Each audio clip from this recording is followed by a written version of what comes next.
Good afternoon, everyone, and welcome back to Sew Granny Sew and part 3 of our fat quarter to half square triangle quilt. So I wanted to go in quick before we get to putting those two rows together to make that one big block. I'll put on the fat quarters, cutting them down. There are different sizes, as you can see, and I just wanted to point this out for those who are aware of the fat quarters, how they can come, because it all depends on how long the frame is when they're making the fabric, the weave of it. So as you can see, we got a couple different sizes here. But the one thing you want to do is make sure that you've got, I'm cutting these into 5 sections, so, and they're 4-inch squares. So we want to make sure we got 20 inches. So we're at 21. So we know when we go to cut this down, we don't want to take off more than 1 inch of the print. So you want to make sure, first of all, that you got your smallest one on top to go by. And then you want to make sure that you're allowing for that, because we need 20 inches, so we can't do it more than 1 inch away from that border. So I think I'm going to cut it back to like a half an inch away from that border, which will give us plenty to work with when I go ahead and I cut those down. But because they are different sizes, and then you have this extra on this side, and I need to trim, as you can see, the cutting mat is 18 inches wide. So I do need to trim the sides down and get them all evened up. So we're cutting the same size fabrics down. I'm going to go ahead and trim off the selvage end, and then we're going to divide that down a little bit, and I'll show you how I am cutting them apart to get our blocks to get 20 out of each fat quarter.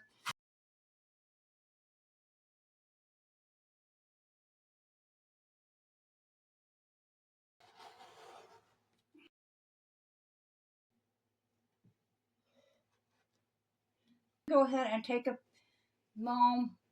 maybe like 4, 5, 6 of them, and separate them out. I know the less amount of layers you have, the easier it is to cut. So I'm just going to go ahead and lay this on here, just a little over the top line here, and line that edge that we just cut up with a line.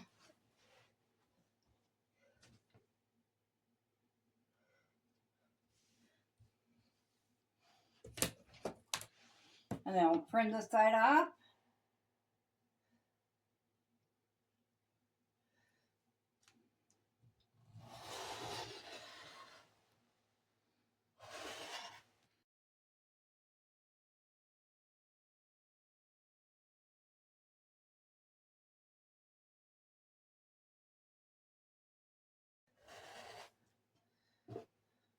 Okay, so once we get it cut down to the 18 inches, which is, like I said, the width of my cutting board, just turn it and put that side on your left. Make sure that's lined up nicely with that line.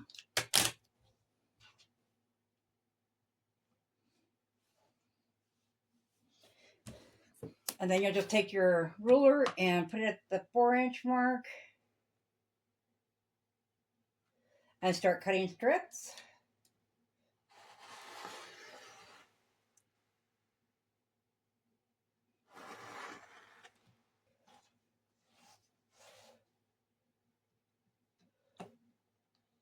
Okay, and I just go down the fabric and I get all those cut into strips like that. Once you have that strip cut out, you can just line those up with the marking on your cutting mat.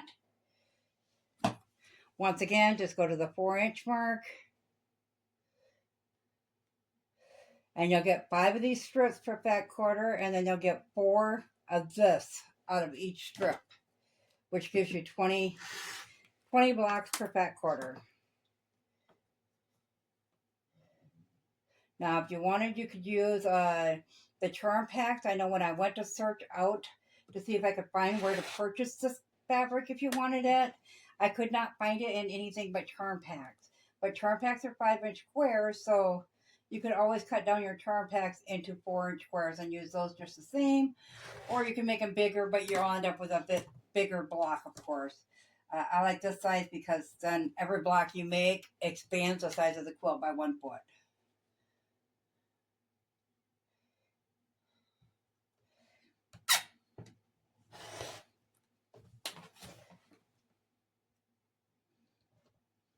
Okay, so we got all of our blocks cut here. And you just take these And we're going to set those aside because with all of our remaining pieces, we can find the smallest piece, which will probably be about these. And we can cut them all down to this size and make a piano keyboard binding for it. So then you'll just take your strips and put them one after another.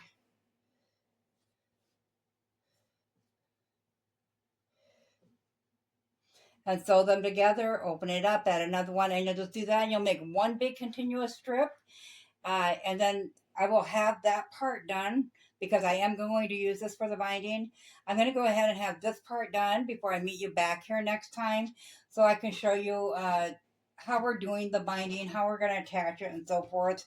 Then I wanted to go a little bit into this backing here before we get to that. So I've got all these fat quarters left. As I said, I bought not only a bundle, but a few extra. So there was quite a few duplicates in there. So we got the full fat quarters here. And I'm thinking we'll just take, so there's not too much piecing on the backing. I'm just going to take these fat quarters. And instead of losing too much of the fabric measurement, I'm just going to cut them in half and then use them like blocks. But of course, they'll be more like a rectangle. But use them as blocks when I sew them back together and just kind of mix them up the same as we did on the front to put our backing together until we come up with a big enough piece for the backing. So I'm going to make mine backing. It'll be approximately about 5.5 by 6.5 foot. It gives you a little extra, or thereabout, anywhere over, you want at least a couple inches extra on every side. So back to this. You've seen the first one we done, which was this. This was the first half. And I will link the first and second videos down in the description below. And then this was the second half I said I would make up. And all you're doing is you're reversing everything. So on this one, this one with the X, you have the lights at top and bottom. And then on this one, you have them at the side. So it's dark top and bottom. And on this one, you have light, dark, light, dark. And on this one, you have dark, light, dark, light. So it is totally just the opposite of what you did on this first piece. Then to put them together, it's really simple. You go ahead and line up all those seams up there.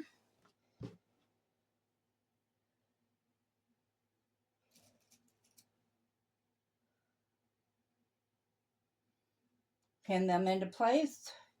Now your seams are not going to nest. They're going to be in the same direction, but you're just going to line them up the best you can. And I like to put a pin in, and you can feel if it's going through one layer or multiple layers to see if they're lining up good.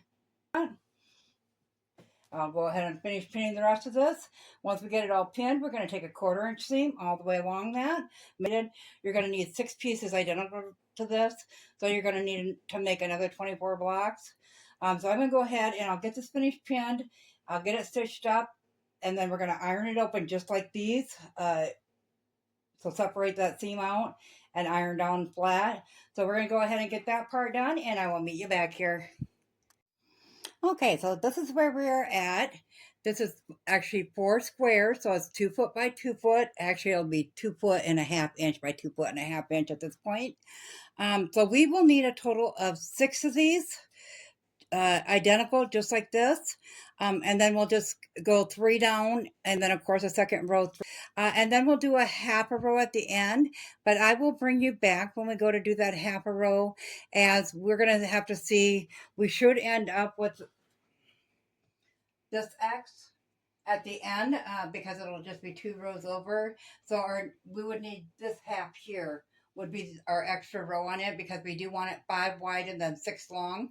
And then we'll be doing a part 4 where we will connect all of them together. And it should be done by the end of the week. So I will bring you back to work on this some more with the part 4.